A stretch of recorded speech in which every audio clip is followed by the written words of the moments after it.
Okay, आज हम करने वाले हैं पूजा पाठ वाले शब्द। बाई चांस अगर हम अमेरिका चले जाएं, हम इंग्लैंड चले जाएं, हम रशिया चले जाएं, हम किसी भी यूरोपियन कंट्री में चले जाएं, वहाँ पे जाके हमें पूजा पाठ करनी हो तो वहाँ पे जाके हम ग्रोसरी शॉप पे जाके जब सामान खरीदेंगे या किसी भी ऐसी दुकान पे जाके सामान खरीदेंगे जहाँ पूजा पाठ का सामान मिलता है, वो हिंदी तो समझेंगे नहीं, तो फिर पूजा ही ना करें। पूजा तो करनी पड़ेगी। इसके लिए आज हमें इंग्लिश में पूजा पाठ के जो शब्द है इनका हिंदी की इंग्लिश जाननी पड़ेगी।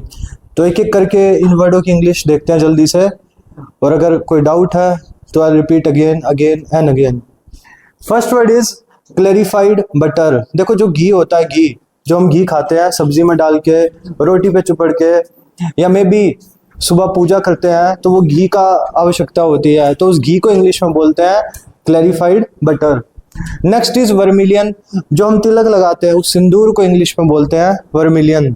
तो वर्मिलियन का मतलब सिंदूर। फेस्टून, माला। माला को इंग्लिश में गार्लेंड के अलावा बोल सकते हैं फेस्टून। फेस्टून का मतलब माला। अगर वो गुलाब के फूलों की माला है तो रोज फेस्टून, अगर वो गेंदे के फूल की माला है तो मैरीगोल्ड फेस्टून माला। देखो, जो स्टिक होती है अगरबत्ती, अगरबत्ती को बोलते हैं जो स्टिक, और धूप बत्ती को बोलते हैं इंसेंस स्टिक। अगरबत्ती जो होती है वो सीख जैसी होती है काफी लंबी, और धूप बत्ती जो होती है वो अलग अलग कलर्स में आती है, रेड हो सकती है, ब्लैक हो सकती है, तो दोनों में काफी डिफरेंस है। अगरबत्ती को इंग्लिश में बोलते हैं जो स्टिक, धूप बत्ती को इंग्लिश में बोलते हैं इंसेंस स्टिक। अच्छा, इसके बाद बात आती है फायर रिचुअल या फायर सेक्रीफाइस। अगर हम घर में हवन करवा रहे हैं, हवन को इंग्लिश में क्या बोलते हैं? Fire ritual.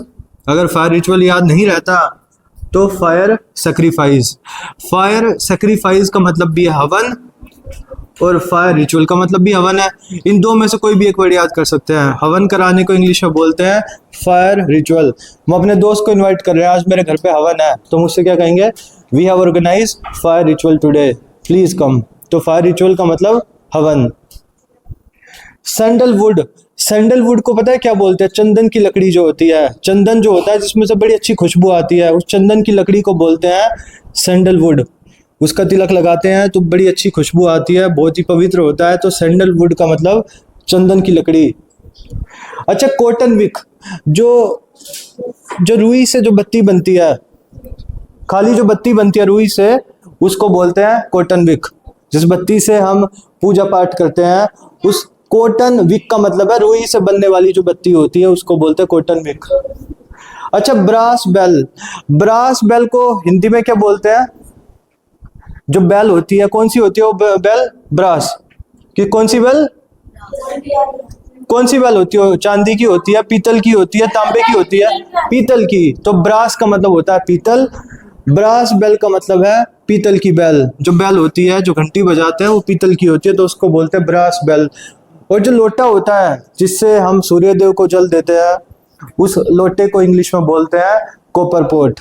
तांबे का लोटा, तांबे को लोटे को इंग्लिश में copper pot. Next is fire alter या सेक्रेड फायर। देखो, हवन कुंड जो होता है वो हवन कुंड जिसमें आहुति देते हैं, उस हवन कुंड को इंग्लिश में फायर ऑल्टर या सेक्रेड फायर। अभी तक के जो भी वर्ड्स बताए, अगर कोई डाउट है मैं रिपीट कर देता हूं। देखो, पूछो। पार्ट 2। देखो, पार्ट 2 में फर्स्ट वर्ड इज जगरी। जगरी को बोलते हैं गुड़। पूजा पाठ में गुड़ की काफी आवश्यकता होती है, तो जगरी का मतलब है गुड़। गुड़ को बोलते हैं, खाने वाला जो गुड़ है, जगरी। Next is मैटिन्स। अगर हम मॉर्निंग में पूजा पाठ कर रहे हैं, सुबह की प्रार्थना को बोलते हैं मैटिन्स, और अगर शाम को प्रार्थना कर रहे हैं, शाम को पूजा कर रहे हैं, तो उसको बोलते हैं वेस्पर्स। हमें बोलना है कि जल्दी आ जाओ, आरती का समय हो चुका है। आरती को इंग्लिश में वेनरेशन। वेनरेशन का मतलब है जब आरती होती है उसके बाद प्रसाद वगैरह बढ़ता है, तो वेनरेशन का मतलब है आरती। इसके बाद आता है होली थ्रेड। होली थ्रेड का मतलब है जो कलावा हम पहनते हैं हाथ में, इसको बोलते हैं होली थ्रेड, कलावा। ऑफरिंग्स का मतलब प्रसाद। अनडाउटेडली पूजा होने के बाद जो प्रसाद मिलता है उसको ऑफरिंग्स। इसके बाद है हिम।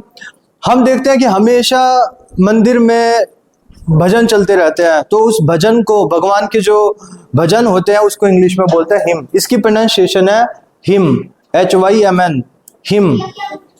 इसके बाद है बीटल नट। बीटल नट को बोलते हैं पान सुपारी। अब पूजा पाठ में पान सुपारी का भी यूज होता है, तो बीटल का मतलब पान, नट का मतलब सुपारी। इसके बाद है अर्दन लैंप, दिया, दीपक, जो दिवाली पे दिए हम जलाते हैं, अक्सर वो पूजा में काम आते हैं, उसको बोलते हैं अर्दन लैंप। इसके बाद है कोंच। शंख देखा होगा, शंख, शंख को इंग्लिश में बोलते हैं कोंच। इसके बाद है मेस। हनुमान जी के पास जो गदा है, उस गदे को इंग्लिश में क्या बोलते हैं? मेस। और जो त्रिशूल होता है शिव जी भगवान के पास, उसको बोलते हैं ट्रीडेंट। ट्रीडेंट का मतलब है त्रिशूल। क्राउन, क्राउन का मतलब मुकुट, जो अपने घर में कृष्ण भगवान को रखते हैं, जो लड्डू गोपाल को रखते हैं, तो उसको मुकुट पहनाते हैं, तो उस मुकुट को इंग्लिश में क्राउन। क्लोव। अच्छा, लौंग, लौंग का भी प्रयोग होता है। लौंग का प्रयोग किचन में भी होता है, किचन के साथ साथ पूजा पाठ में भी लौंग की जरूरत होती है, तो लौंग को इंग्लिश में बोलते हैं क्लोव। ब्लैक कलर की होती है लौंग। इसके बाद है कैम्फोर। कैम्फोर का मतलब होता है पूजा पाठ करने के लिए ना, कपूर नाम का एक पदार्थ आता है, तो उस कपूर को इंग्लिश में बोलते हैं कैम्फोर। तुलसी के पत्ते, बेसिल का मतलब तुलसी, लीव का मतलब पत्ते, तुलसी के पत्ते को बेसिल लीव्स। पान के पत्ते, बीटल लीव्स। और लास्ट में ये पूजा पाठ करेगा कौन? पंडित जी। पंडित जी को इंग्लिश में क्या बोलते हैं? प्रीस्ट। प्रीस्ट का मतलब पंडित। जो भी वर्ड लिखे हैं, कहीं भी कोई डाउट है आप पूछो आराम से।